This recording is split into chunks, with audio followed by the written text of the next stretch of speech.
دن کے وقت اگر آپ کچھ اذکار کریں تو اللہ آپ کو اپنی رحمتوں کے سائے میں رکھے گا۔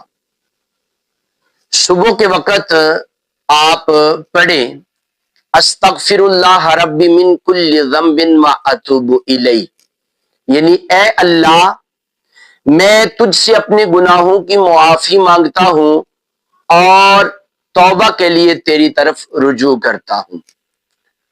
اور دن کے دوران آپ یہ کلمات پڑھیں سبحان اللہ، الحمدللہ، اللہ اکبر۔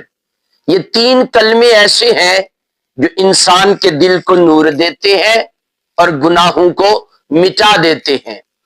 اور شام کے وقت پڑھیں حسبی اللہ لا الہ الا ہوا علیہ توکلت وہو رب العرش العظیم۔ بس یہ چند کلمات ہیں، اس کو آپ دن میں پڑھیں اور سارا دن اللہ کی رحمتوں میں گزاریں۔